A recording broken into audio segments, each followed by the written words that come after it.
Hello friends, welcome to my class. This is Rakhi Agarwal. Today we need to discuss on TDS under section 194C, that is payment to contractor or subcontractor. So let's start our class.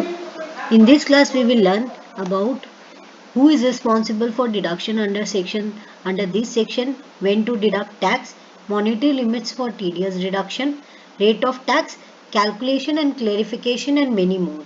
So let's start. Who is responsible for deduction under this section? Under this section, any person responsible for paying any sum to any resident contractor, including subcontractor, for carrying out any work, including supply of labor, in pursuance of contract between specified person or resident contractor.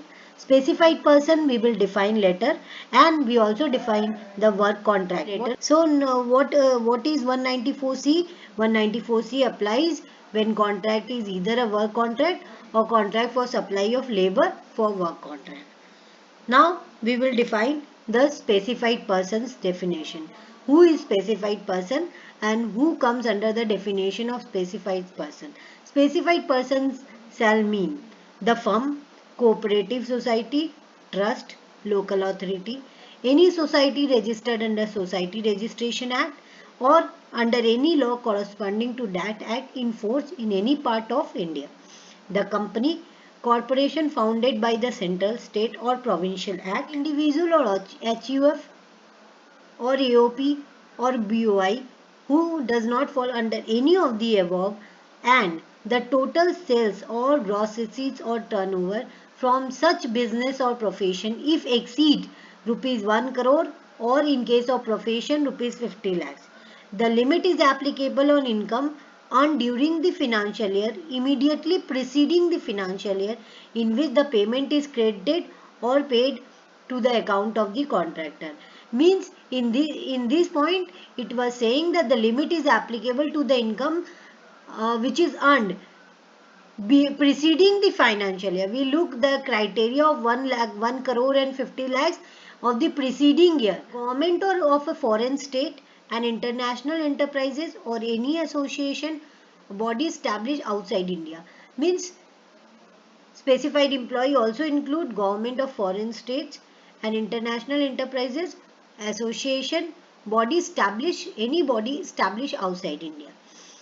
Administration employed either to deal with and satisfy the requirements for residential accommodation or planning development or advancements of town, village and cities. This also comes under the definition of specified person. University established, incorporated by central, state or provincial act, the central government or any other government, any state government. These are the specified person or a contractor on to whom a contract 194C will apply. Now comes the definition of work contract. Work contract means work contract under which 194C falls, that is catering services, any advertisement services, broadcasting and telecasting services, carriage of goods or passengers by any mode of transport other than by railway, means carriage of goods or passengers by any mode of transport other than by railway. Railway is not included in this. Or manufacturing or supplying a product according to the requirement or specification of customer. These also comes under the definition of work contract. If manufacturing or supplying a product according to the requirement or specification of customer. Such manufacturing or supplying a product is done by using material purchased from such a customer or its associates. Associate is amended with effects from 1st April 20. However, section 194C is not applicable if the contractor, manufacturer or supplier supplies a product according to the requirement or specification of the customer. It is not applied in that case. Such manufacture and supply is done by using material that is purchased from a person who is neither the customer himself, herself, nor he or she is associate. Now comes the definition of subcontractor. Now 194C applies both to the contractor and subcontractor. Subcontractor is the person who enter into a contract with the main contractor or principal contractor. Means if the main contractor provide his contract to the another contractor, that is the subcontractor. Main contractor provide his work. Suppose this is explained by an example. Suppose Mr. A enter into a contract with a company for supply of labor. Now Mr. A appoint Mr. R in order to fulfill his requirement of supply of labor. So 30% of the requirement of Mr. A is fulfilled by Mr. R. So Mr. A is the principal contractor and Mr. R is the subcontractor. So TDS is also deducted on subcontractor also. The principal contractor who enter into a contract with subcontract need to deduct TDS while making payment to subcontractor. Means if any principal contractor make payment to the subcontractor, he also need to deduct TDS on it. Now the subcontractor could carry out the whole or part. Even the subcontractor could carry out the whole or any part of the work of the principal contractor, he will need to deduct TDS on it. That is, subcontractor could be carry out the whole or part of the work undertaken by principal contractor for supply of labor for such work. Now comes when to deduct tax. कब TDS deduct करेंगे? The deductor, when to deduct tax? The deductor or payer of the contractual income means the deductor will pay or deduct TDS at the time of the credit of such sum to the account of the contractor or subcontractor, or at the time of payment in cash, check, draft or any other mode to such contractor or sub, whichever is earlier. दोनों में से जो पहले होगा और deductor TDS काटेगा. Now we will explain the monetary limits to deduct TDS. When should 194C applies? When 194C applies in a single contract if the amount paid by a single contract or by a single invoice which exceed rupees 30,000, then TDS is applicable, or if paid altogether in a financial invoices including which exceed 1 lakh, then TDS will apply on it. So monetary limit is the in a single contract 30,000 and they are altogether exceed in a financial year exceed 1 lakh, then TDS applies under section 194C. Comes TDS calculation. How TDS we will calculate? For calculation of TDS, what we will look at?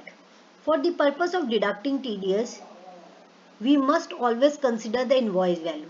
Invoice value includes the services and also the supply of goods.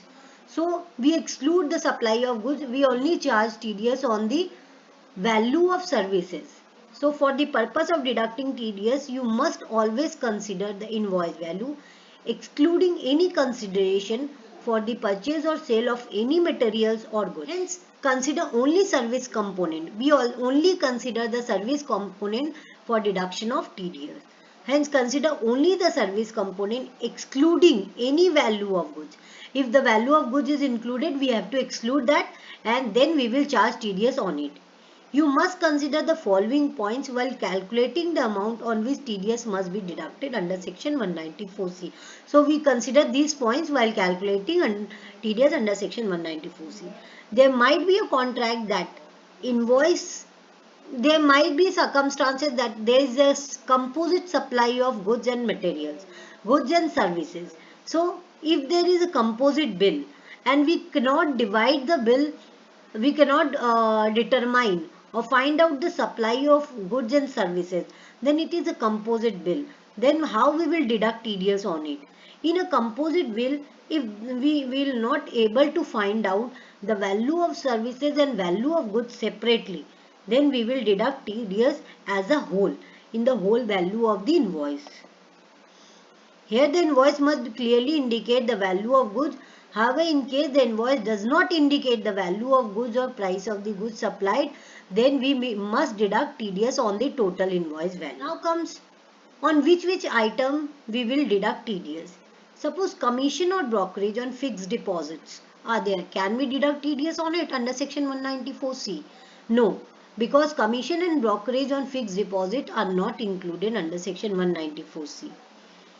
194C also includes any payment made to clearing and forwarding agent for carriage of goods. As we say, any payment made to airline or travel agent for purchase of tickets is not included under section 194C. However, if bus, aircraft or any other travel mode is chartered, then section 194C applies. Section 194 does not apply to airline or travel agent, but it applies if the bus, aircraft or any other travel mode is chartered. Then section 194C applies. Any payment made to an electrician or a contractor for electrician services is covered under section 194C.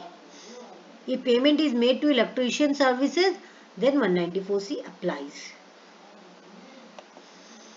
Now we will explain this by a example, or it will more clarify.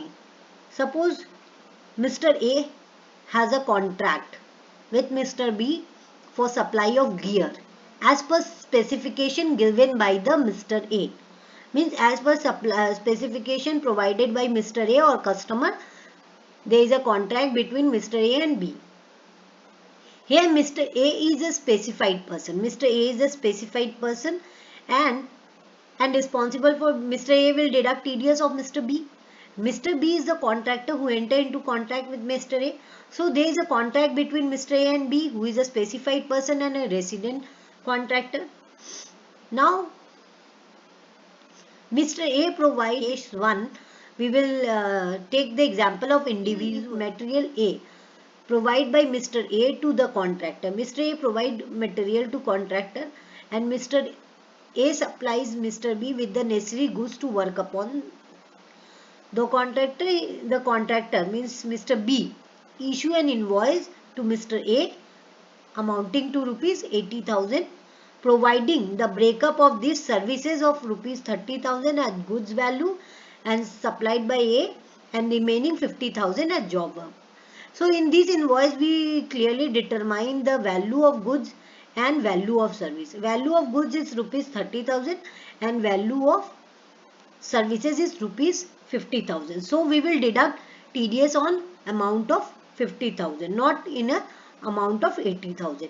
And Mr. A and Mr. B, as the supply both are individuals, so TDS will be deducted at 1%. Solution is section 194C applies since the invoice value against the job work exceed rupees 30,000. Because the amount is 50,000, we can say the value of job work exceed rupees 30,000. TDS rate will be 1% as the contractor is an individual.